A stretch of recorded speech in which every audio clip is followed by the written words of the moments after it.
Good morning. Today, I have the Bob Donnell on with me with Coffee with Lisa. And Bob is a human behaviorist who's been invaluable in assisting companies all over the world, including their teams and individuals, about how to reach the next level, both personally and professionally. Bob's worked with celebrities and leaders in all types of industries, including the military. And we'll be right back with Bob in this moment. I see you.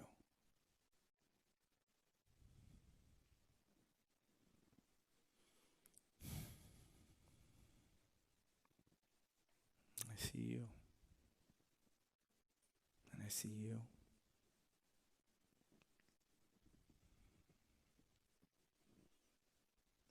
There's one thing that's more addictive than crack cocaine, heroin, or any other substance put together. It's called connection. When you've really had a connection, just nothing else will satisfy. When you've had somebody that looks inside your eyes and says, "I see you."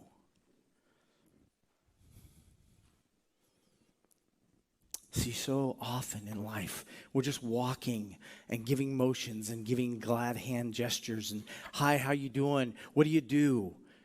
Look, when you ask a bad question, you get what? A bad answer. If you want deeper connection with people, you're going to have to learn to ask better questions. What do you do? Just won't cut it. Hi, welcome to the Coffee with Lisa podcast. I believe that everyone in business has missing structures and endless possibilities to create new opportunities. The challenge is most don't know how to leverage the relationships for a win-win. I believe that your relationships will make the difference in the results you'll achieve, the impact you will have, and the speed in which you will make opportunities happen. I believe that you can see things through, but you often struggle to see through things. I'll make the invisible visible, the complex simple. Because of these beliefs, I created the Coffee with Lisa podcast and have invited the best experts to join me and share their experiences and knowledge with you so you can move faster and gain a competitive advantage in life and in business. Wow, Bob. Just before we had before we opened the show, you talked a little bit about, your work with intervention and working with first responders all over the world. But let's talk a little bit about Bob. Where'd you grow up, Bob? Grew up in Southern California in the San Gabriel Valley. Moved there when I was 2 and have lived here most of my life. And what did you aspire to be when you were growing up?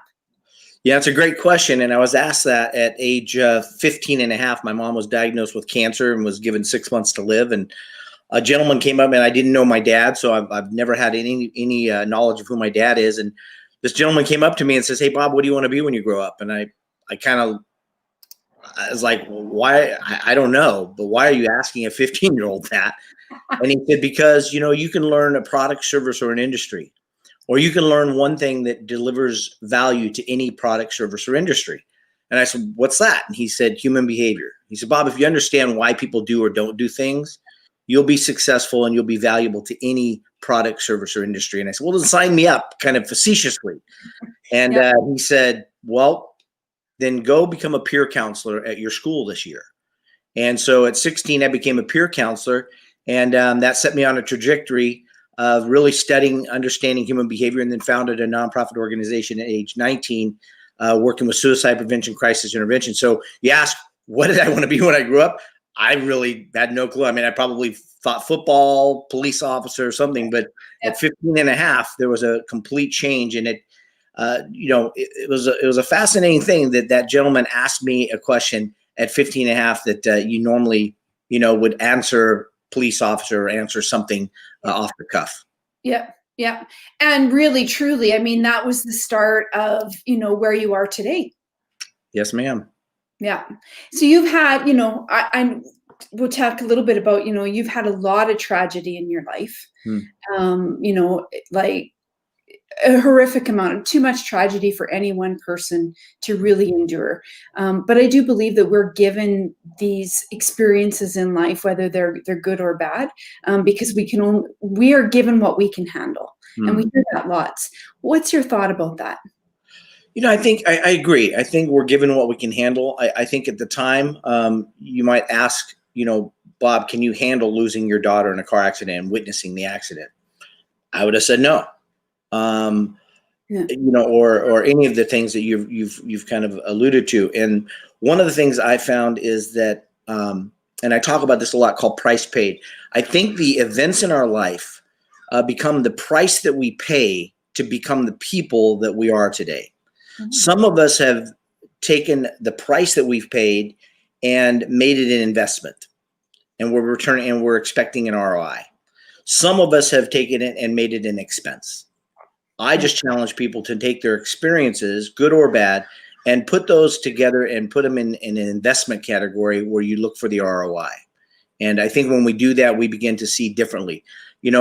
People can have the same exact set of circumstances. You look at the old adage of, two young girls growing up in Chicago, having bad parenting, bad everything. One becomes addicted to drugs, dies of an overdose. One becomes Oprah Winfrey. What's the difference? One used it as a reason.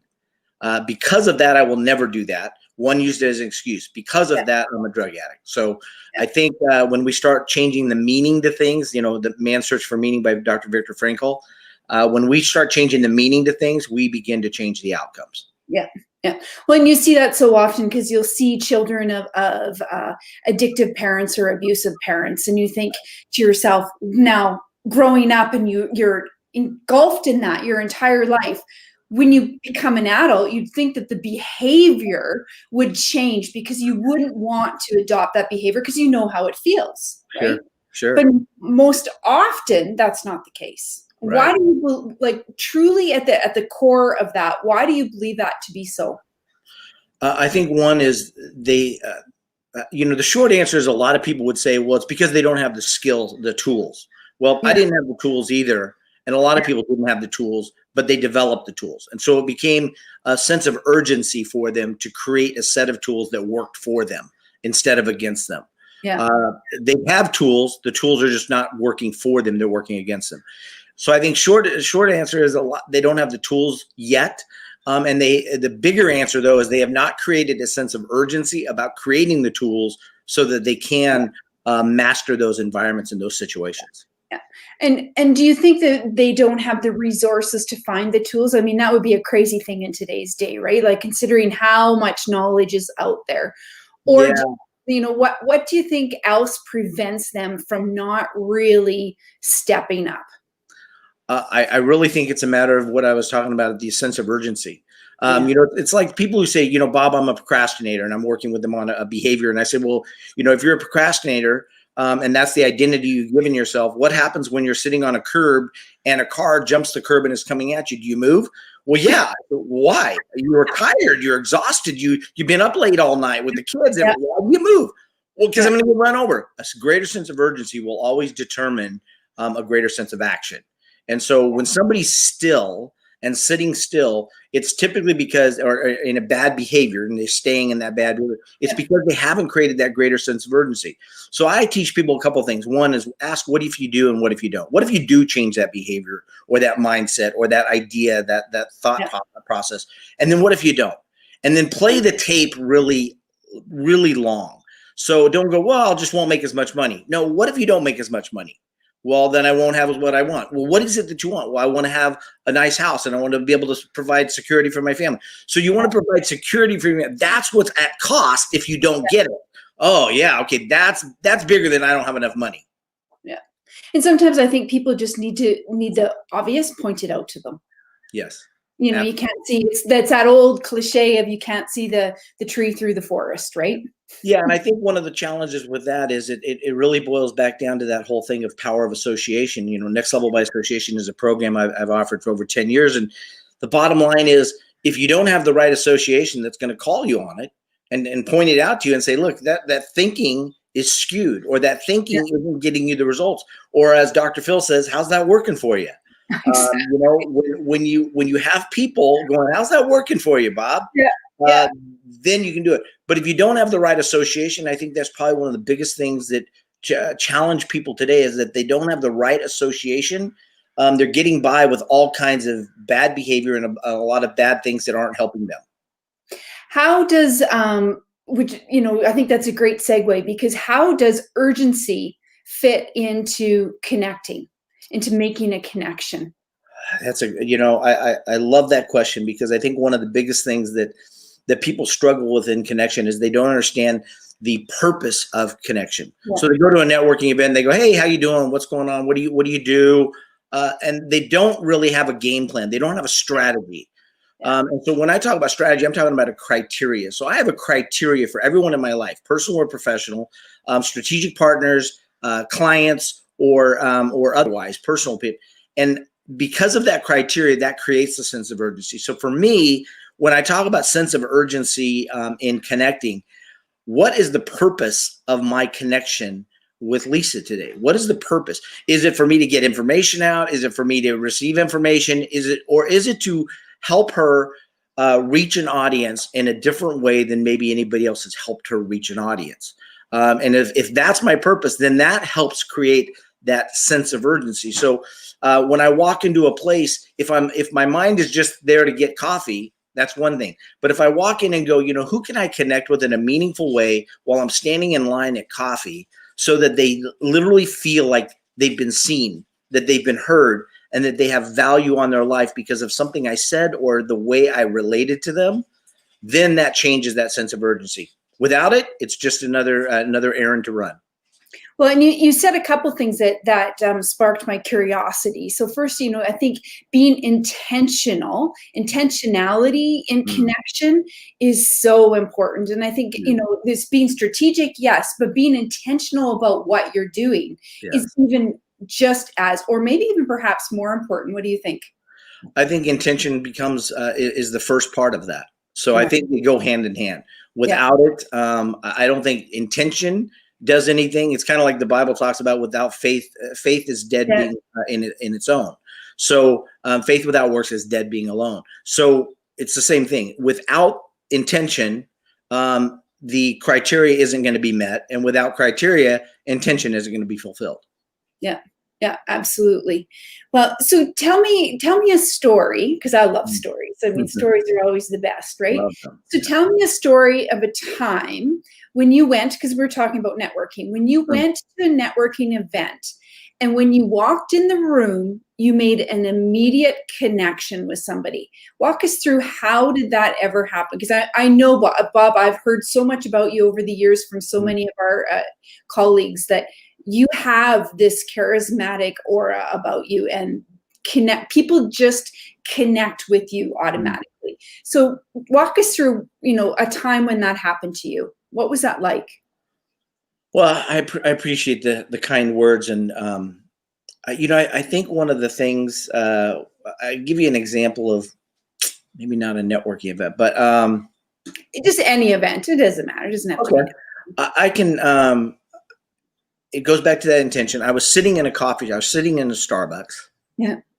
And I think I talk about this a little bit on my TED Talk, so you can go back and listen to more in detail. But I was sitting in a Starbucks. There was an empty Starbucks, which is rare, right, in Southern California. But it was, 7:00 at night. The shift was over. Everyone was, kind of doing their thing. And there was maybe 3 tables in the whole Starbucks full. And I'm sitting over on a bench seat with my back to the wall, and a table that literally led right to the window. So there was no place to sit to the right of me except one spot. And you got this whole thing. A young man walks in with a girl, and they walk up to the counter, and out of the whole place, they come and sit within 2 feet of me. And I'm like, why would they sit? I mean, this whole place is empty. Yeah. And I thought, well, whatever. So I just was sitting there doing my work, and I could hear the conversation, and I could hear him say, well, thanks for coming, picking me up. I wish all my stuff was still here. But when I went in, I didn't, I didn't think any of my friends would steal all my stuff. And he's all tatted up. I mean, clearly gang member. And he's talking about his, his gang and some of the people, and all of a sudden I became attuned to what he was saying, and the mention that when he went in and when he got out and all of that. And I think one of the things is to be present to a conversation, or be present, have a sensory acuity. If you talk about NLP, have a sensory acuity about what's going on around you, not to eavesdrop, but to be present to it. And I think one of the things I teach is the quality of your connection will be determined by the quality of questions you ask. Yep. And that's in Connectology. So I think one of the things was I was sitting there going, interesting that he's choosing this dialogue with me so close to him. Yeah. And so I just turned to him and I said, can I ask, where did you just get out of? And he looked at me and kind of was like, and his friend was, why are you talking to us? And he says, just got out of jail. And I said, I assume which one? And he just kind of looked at me and he told me, and I said, well, the reason I ask is because I know, my son has been in and out of jail. And so I'm always curious as to the situation. He goes, So he goes back to talking. And I think the quality of your connection is determined by the quality of questions you ask, but I think you have to ask the right questions at the right time. And you have to make it apparent to them why you're asking the question, or they won't answer. Yeah. So I said, can I ask you another question? What were you in for? Now, what I had done was I had laid the foundation by telling him that my son had been in. Yeah. By doing that, it opened the door for him to say, well, okay, he's not just trying to pick on me. His son's had that same situation. Yeah. So he said, well, drugs. And I said, wow, what was the drug of choice? He told me. I said, okay. I said, his friend's sitting there still going, why are you talking to this guy? And you can see it in her eyes, like, why? And he says, told me the drug. And I said, wow. I said, so is this the last time? And he looked at me, Lisa, he looked right at me and he goes, no. Yeah. And I go, how come? He says, because I make a lot of money doing it. Yeah. And I'm not willing to walk away from the money. And I said, huh. And I know some of the audience people right now are going, well, that's stupid. That's crazy. But how many things are you and I not willing to walk away from because of the benefit, side benefit, negative, even positive benefit that we get? We're unwilling to walk away from that behavior. And so I said, wow. I said, I appreciate your honesty. And then I went to this next question. See, I believe that a good question begets a better question. Yeah. And if you start with a question that they can easily answer, then it opens the door for a better question. So the next question was the depth. And I said, what do your mom and dad say about this? What do they think? And he said, mom and dad? He goes, well, my dad or my mom, the last time I talked to her, she said, don't even bother coming to my funeral. And I said, and how did you respond? And he said, I told her I won't. And I said, I said, but when that happens, do you think you'll be there? He goes, oh yeah, I'll be there. So I said, what about your dad? He says, my dad said, I don't even have a son anymore. And I said, I am really sorry to hear that. And he goes, oh, it's no big deal. I said, no, that is not true. It is a big deal. And no man has a right to ever say that to his son. Never. And he just looked at me. I said, can I give you probably the greatest gift you'll ever receive in your life? And he said, sure. I said, but you have to receive it. It won't do any good if you don't. And he says, well, we're sitting in this Starbucks, but remember, it's kind of empty, so nobody's there listening. Yeah. And I said to him, I said, can I just, the gift I want to give you is I want you to, you may never, ever, ever, ever hear this from your dad. You may never, ever talk to him again. I don't know, but you'll never maybe hear this from him. But I want to tell you, As if I was your dad, I want to tell you that I am sorry that I ever said that to you. I want to tell you that above all else, that I failed you as a father when I made that statement. And I ask for forgiveness because I truly am sorry that I ever said that to you. And I said, if you receive that, if you'll just let that sink in, and you find it in your heart ever to be able to forgive him for that failure in that moment, it will be the greatest gift that you've ever received. And I said, but I just got to ask, are you going to receive it? And he just looked at me and he just went, yeah. Wow. And I think it's those moments, it can be in a coffee shop. It can be at a networking event. It can be whatever. But when we take the time to be present to our surrounding, when we take the time to ask good questions with an open and honest heart without judgment. I've seen this over and over again with the politics. People, who do you vote for? And they're not asking to find out who you're voting for or asking why. They're asking because they want to prove you wrong or they want you to be on their side. And I think one of the biggest things when we ask questions, we have to ask questions because we really want to know, not because we want to convince them otherwise. Yeah. Yeah.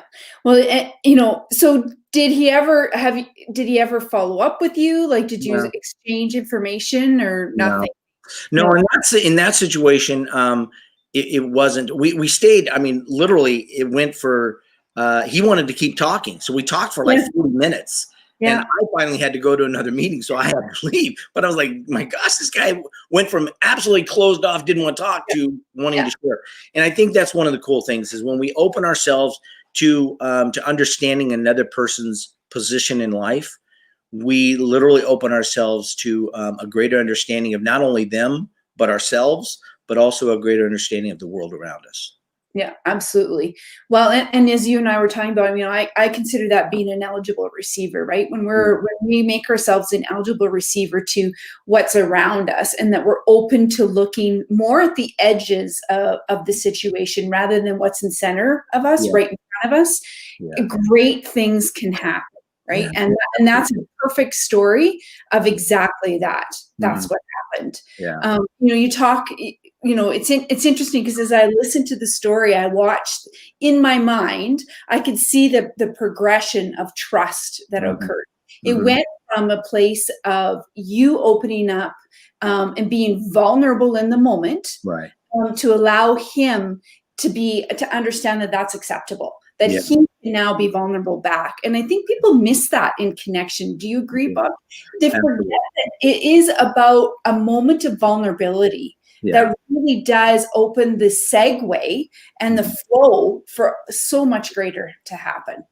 Yeah, agree. Agree. I love what Brene Brown talks about vulnerability, right? Yeah. But I also love after everyone claimed her about vulnerability, she came out and said, I believe that you need to be vulnerable with people to the degree that they've earned.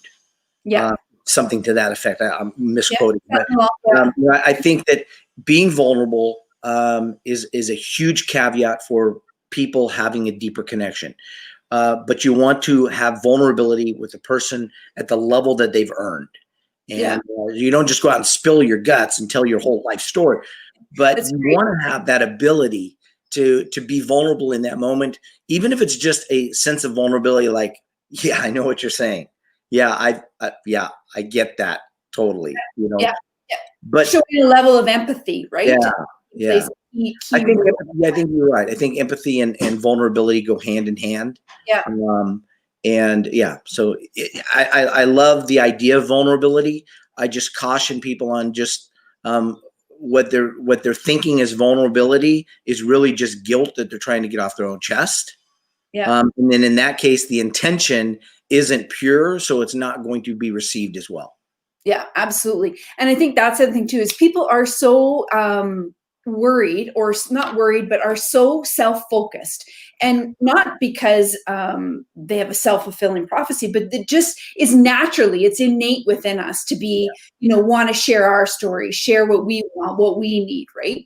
And I think it takes practice to be able to step out of that. And, Dr. Tony Alessandra, business partner of mine, I know you know Tony, it takes practice to practice the platinum rule. Mm-hmm. And that is key to the behavior. And it's not about giving up who you essentially are at the core. It's really just about adapting so that the message that you're gifting somebody else, and I say gifting, not giving, is received. Yeah. It's really, really important. Yes. Yeah. So, and if you're tuning in and you don't know what the platinum rule happens to be, it's treat others how they'd like to be treated, not how you'd like to be treated, which is important. Yeah. So you talked a lot about sensory acuity previously. So walk us through, what's the process to become more sensory aware? What is the process that you use? I think one of the biggest things I use is it goes back to that intention. Why am I here?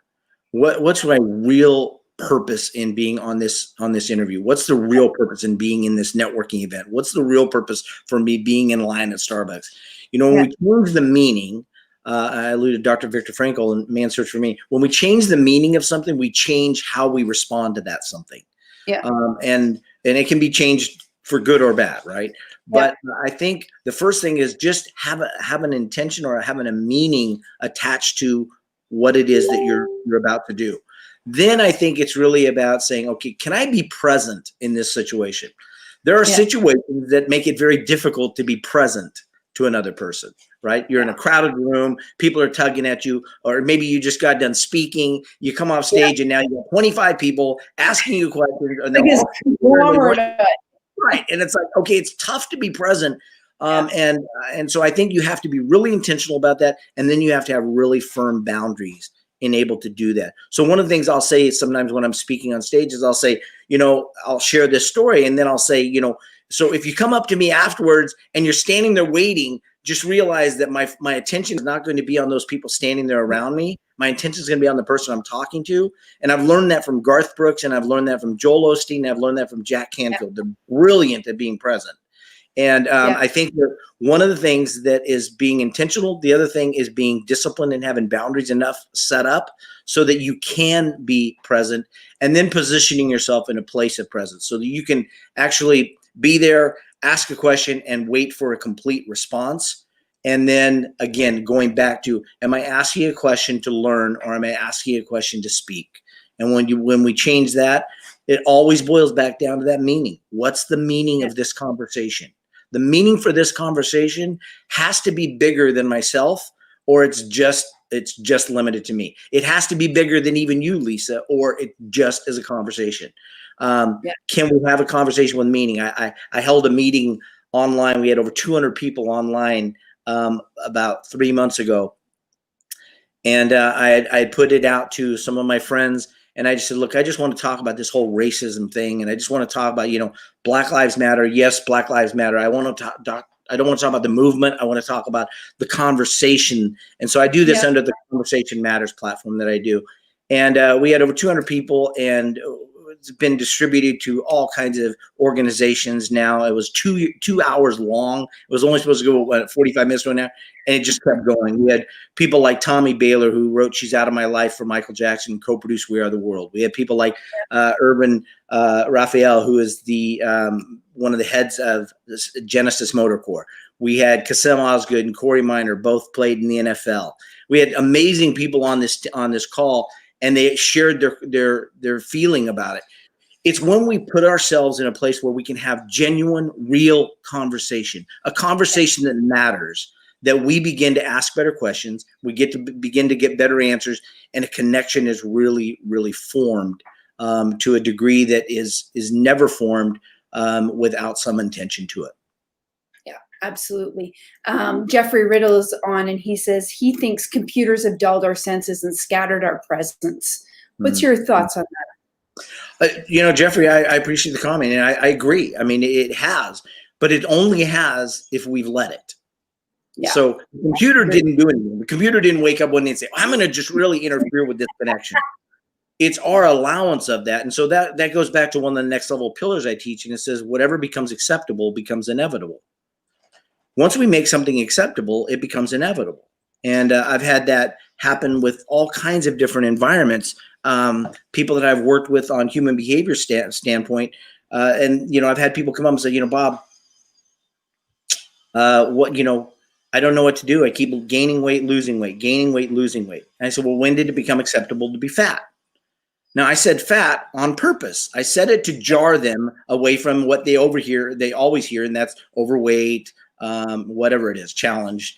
And so she just looked at me and says, it's never been acceptable to be fat. Lisa, it is so funny, but every time I ask the question, when has it been acceptable to be broke? Or when was it acceptable to become in an abusive relationship? The answer is always the same. Never. Oh, no, there was a moment of acceptability. And I said, let me explain. So I told this lady, I said, for example, when was the last time that you took something out of your closet to wear, it didn't fit, and so you put it back and you reached for a looser pair? She goes, this morning. And I said, thank you for being so honest. I understand that. I said, that was the moment of acceptability. She goes, why? And I said, because you didn't reach for another looser pair. You didn't reach for that pair of pants tomorrow or the next day.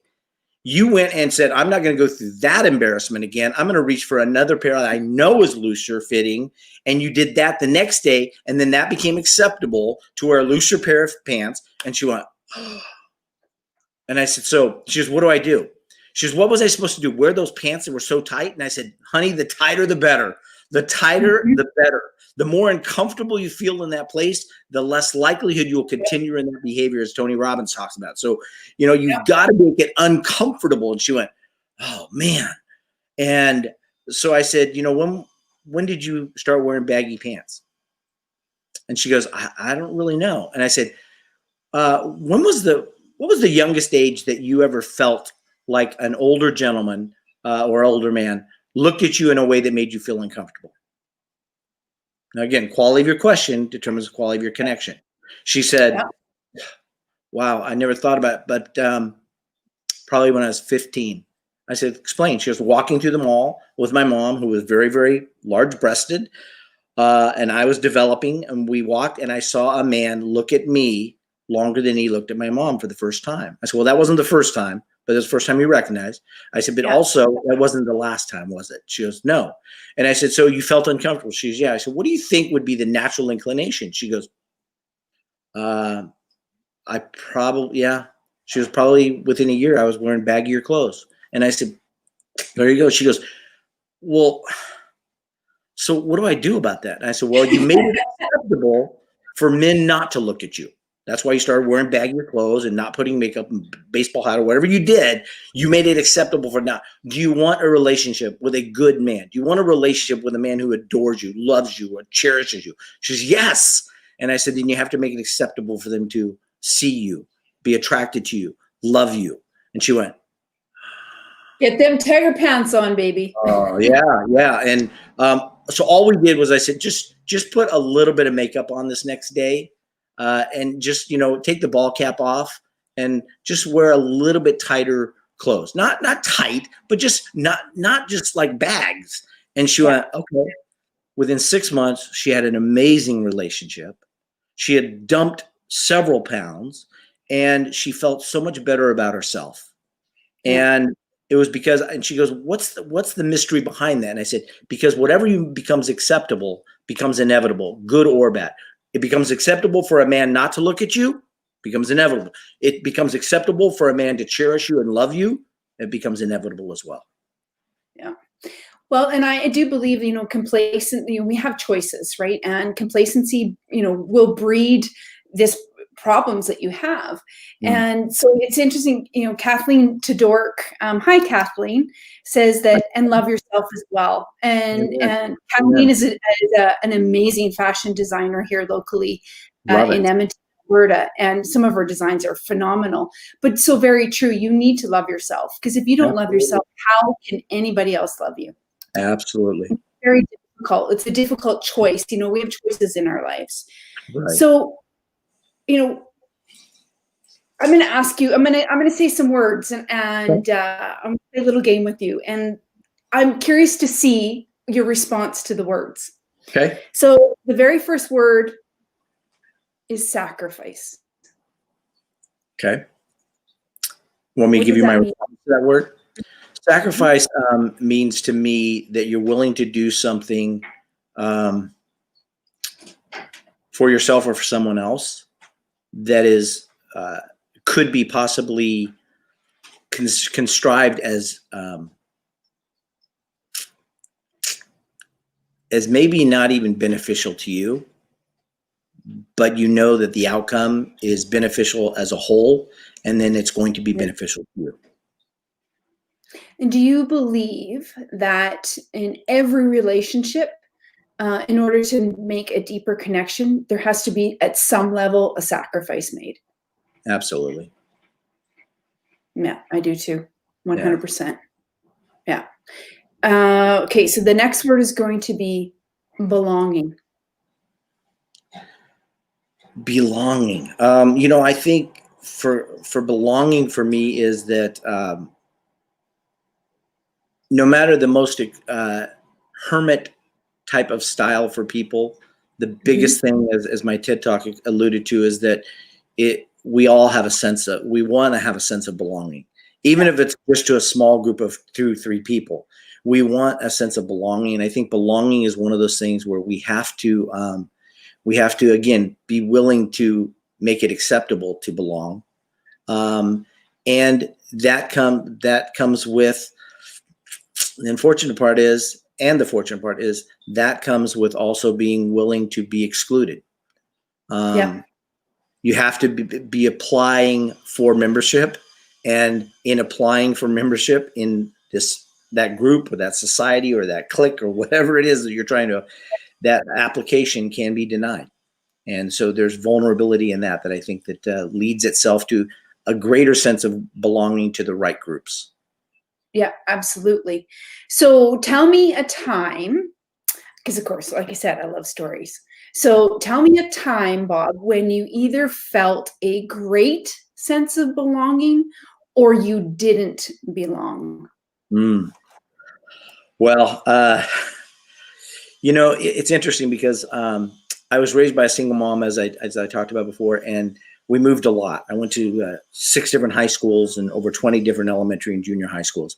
And so there was always this element of walking into a school, being the new kid, and not feeling like I belonged.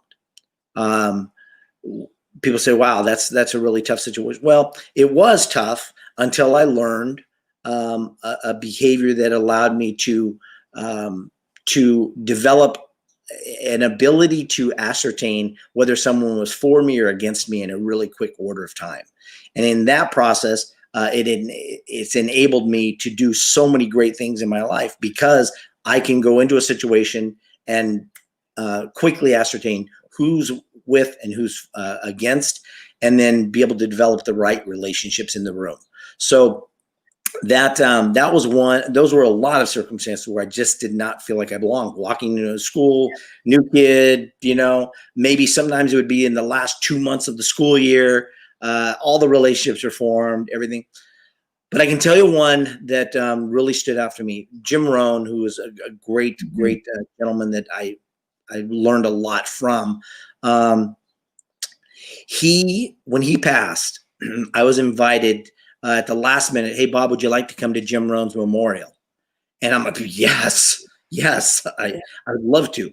And I was seated right behind the front row of the other guest of honors that were there to speak on behalf of Jim Rohn, which was like Dennis Waitley, Tony Robbins, just amazing. All these great people that I've had so much respect for. And I sat there and I was literally within arm's distance of all these great speakers and mentors that had mentored me in one facet or another.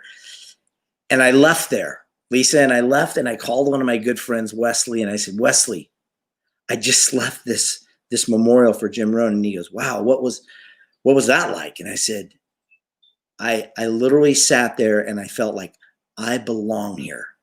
Wow. I belong here.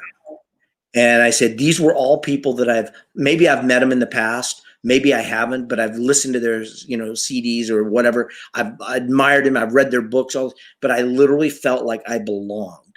And Lisa, that was a pivotal moment for me. I thought, what gave me a sense of belonging there versus someplace else? And so I did some analysis on that, but it was really, really interesting. In that moment, I felt like I truly belonged in that room with those people. Oh, I have goosebumps. That's an amazing story. So what did you analyze that what gave you in a room full of strangers in many ways to you, you didn't know who you were, that real true sense of belonging? Yeah, the analysis that I came up with was I started asking myself again, what's the question, right? The question is, why did I belong there when I don't feel like I belong someplace else? And I said, what was it? The people? Was it the atmosphere? And then I realized that the greatest thing was, yes, the people were great. They're gracious. They're loving. They're kind. Hands down, the number one thing was that the purpose of us all being there was to honor Jim Rohn. Yeah. And so, there's a great quote that says there, it's like the commonality that you're thinking of. It's like the commonality of intention, right? Yeah. Is what that, like, anything doesn't stand a chance to when there's a common enemy. Yeah. And the common enemy being loneliness, or the common enemy being, afraid, fear, any of those things. If you have more people in the room that with a common enemy, they can overcome that enemy. And the thing there was, I just sat there and we were all there for one purpose. That was to honor Jim Rohn. And Dennis Waitley did it his way. Tony Robbins did it his way. And it was interesting to watch all these people that had all these experiences with Jim, Darren Hardy, and see them have a different relationship with Jim.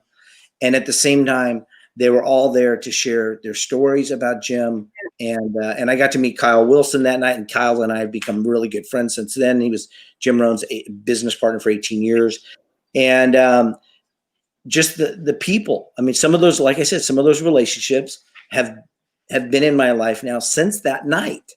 And you wouldn't think that would be a place that you would actually meet, and connect with people. But the connection was because we were all there for the same thing.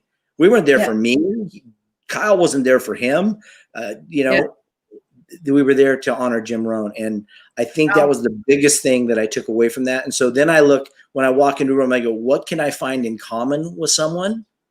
Yeah. And then use that as one of the catalysts to have a deeper connection. What an amazing gift that Jim gave you from the grave. Amazing. Yeah. Wow. Like I'm just like, that is probably, I ask that question quite often. And I have to say that's the most profound of an impact that's had on me, of a story of a sense of belonging. It's incredible. Thank you, Jim. So I have one other question for you. Okay. So as you and I were talking earlier, Jim Cathcart and I, we've just finalized and sent to the publisher our book called Intelligent Curiosity. Very excited. Love it. Jim and I, he's an amazing man, amazing human being, as you and I discussed. So tell me what you believe intelligent curiosity is, and how does it play an active role in creating connection? I love the title one. So congrats to you and Jim, because both of you, I can tell, will bring some great synergy to that subject. I think, intelligent, those two words are so interesting that you picked those. But I think that the idea of intelligent curiosity is, it's one thing to be curious. It's another thing to be curious with an intention. We go back to that intention, right? So when I look at intelligent curiosity, I think, what is it that I want the outcome to be? What do I want to learn from reading this book? What do I want to learn from this conversation with this person? Who do I want to be on the other side of this? That intelligent curiosity, being able to say, what is it that I want? And then what questions can I formulate so that my curiosity is met? And not only met, but it's exceeded. Yeah. And so intelligent curiosity is being smart about the questions, and then knowing for sure what that outcome is that you're looking for, so that you make sure that you ask the right question at the right time with the right person. And I think intelligent curiosity, what a great topic. Love that. Well, and it's about seeing more, right? It's about taking action on more. It's about, I have a good friend, Merle Hodge, and he's the running back for the Pittsburgh Steelers. And he wrote a book called Find a Way, right? And I don't know if you're familiar with it or not, or his story. But one of the things that he taught me in a Coffee with Lisa show was that in order to really see more, do more, or think more, you have to be an eligible receiver. And he's a perfect example. He's a running back. He's not in the huddle of the situation. He's on the edges. He's on the outside, waiting to be a receiver of the ball in that particular situation. But when you look at things differently and you're intentional about it, and like you said, you ask the right questions, you will be on the edge as an eligible receiver, getting the greatest gift of all, which really is more knowledge, more of something that you're intentional about. So thank you for that. Now, how does it play a role in making a connection? I think people want to know that you genuinely care about the questions you're asking, and that there is a reason behind it. And if you start just firing off questions, they don't respond well, right? They feel like that's a machine gun approach and they don't like it. But if you start asking questions, I believe, like I said, a good question begets a better question. If I walked up to you, Lisa, and walked up to you on the street and says, "Hey, would you like to have sex?" I'm probably going to get slapped, right? So that's just an inappropriate question. You have to have the quality of your question has to be in alignment with the level of relationship currency you have. And so that relationship currency has to become first. But if I walked up to you and I said, and we started dating, and all of a sudden then we got married, then that whole thing becomes a different thing. Why? It's the same question, but it becomes under different relationship currency levels. I think a lot of times when people are asking questions, they don't have the level of relationship currency that's required for the question they're asking. So the answer always becomes no. And I do a lot of sales training with people. They ask the wrong question at the wrong time that they don't have the relationship currency for. And then when the answer is no, they go, "Well, that didn't work." Well, sure it didn't, because you just asked a stranger for sex. That's just inappropriate.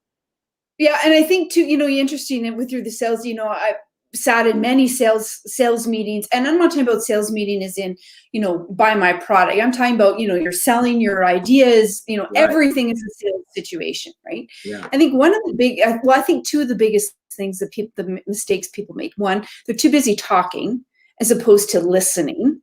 And listening and hearing is two different things. When you hear somebody say something, if you're not present in the moment which you talk about, you actually technically aren't listening to what they're saying. And in order to have a great conversation and foster a deeper connection, you really have to listen and be present in the moment like you talk about. And that's really where great questions come from. So from a sales perspective, I think people are so busy chit-chatting about, everything else, but really paying attention to the other person. And when you start paying attention to the other person, definitely things, will evolve from that.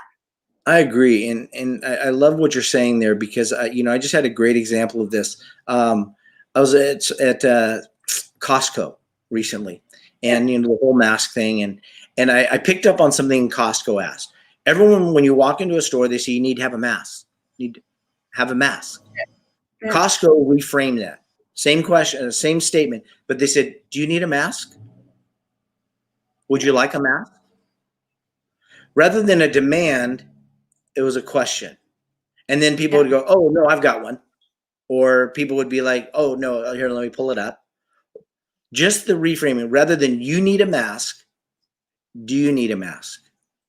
Well, and it's the framing of the question is so important. The framing of the question will determine, it'll be more likely to get you the outcome you want.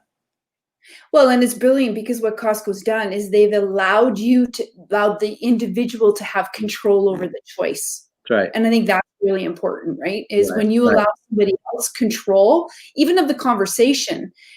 Many times, though, the questions that you ask, they don't realize that you're actually controlling the conversation. Right. That's right. So true. That way for sure. So I'm going to end the show, because it's an hour show, with one last question. And Okay. I'm dying to know, how do you handle conflict in your life?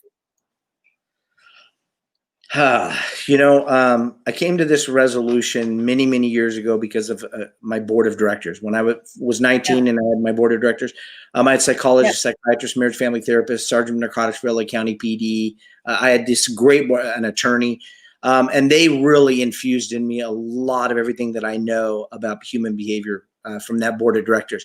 But I learned from them that conflict in itself is not bad. It's a good thing. So again, attach a different meaning to it, and you get a different outcome. I realized that conflict is good. A match does not get lit, or a knife does not get sharpened by butter. They only get sharpened by something that's harder than themselves. Friction can produce an amazing result when you learn how to harness that friction. And so one is friction. Conflict is not bad in my book. Two is, how can I harness this conflict so that it produces a better result? It produces the match being lit, or it produces the knife being sharpened. I think so. One, changing the meaning of conflict. Two is to say, how can I ask a better question? How can I use this to become better? How can I use this to say, who do I need to become in this process? You have a conflict with your spouse, or you have a conflict with your kid, or you have a conflict with somebody. Can you ask the question that, how can I become a better person out of this? So that when I leave this conflict, I'm better. And I think the military, I've had some great interaction with U.S. military, and I am so honored by the opportunity to spend time with our military overseas. And one of the things that I just believe that their goal is to, and this is going to be political. There will be a lot of people that disagree, and that's okay. But their goal is to leave a country better than it was, to leave and have something stay in place. Well, it doesn't always happen. But the goal is not to go in and destroy everything. The goal is to go in and do something of value for mankind, or for that country, or whatever, for in the future. I love the fact that that when you change why you're there, why you're in the middle of that conflict, it just produces a whole different result than if you just go into the conflict for the sake of fighting. And there are people that will literally fight. So let me just cap off with that. When I feel like somebody wants to just fight, I don't engage. If somebody just wants to fight, I'm not going to engage. I'll just let them say their piece and I move on. I have boundaries well enough affirmed that I don't need to have a conflict. But if I truly believe that there's a value in that conflict for them, for myself, I'm all in. And I think that goes back one of the next several pillars that says, any minute that you and I are less than our absolute best, and I mean our absolute best, the world is operating from a deficit. Wow. Yeah. Very true. Very true. And I think, you talk about, it's a choice again. How does accountability play in the role of resolving the conflict? Well, again, I don't, the accountability part for me is, I don't necessarily believe that it's my responsibility to resolve every conflict. Again, the meaning of the conflict far exceeds my responsibility to resolve the conflict. I think there's some conflict that can be of great value left unresolved, and for people to challenge themselves with. So I'm not always looking to resolve a conflict, but in those situations, the accountability for me is, am I being true to who I am? And am I extending grace, unbridled grace, to people who have a different opinion than me? And when we operate from that, I think that the world begins to operate from a benefit rather than a deficit. Well, recently on my other podcast, Culture Uncorked, I interviewed Gary Ridge. And one of the things that Gary Ridge talked about, so for those of you who don't know, Gary Ridge is the chairman and the CEO of WD-40. And one of the things he talked about was, regardless of the situation or the circumstances that you find yourself in, everything is a learning moment. Amen. Agreed. Amen. I would agree. So I would say that in itself is really how I want to close the show. That Love it it. is really, everything is a learning moment. This entire hour has been a multitude of learning moments. And so I want to say thank you. I appreciate it. And God bless. Thank you. I appreciate it. And God bless as well.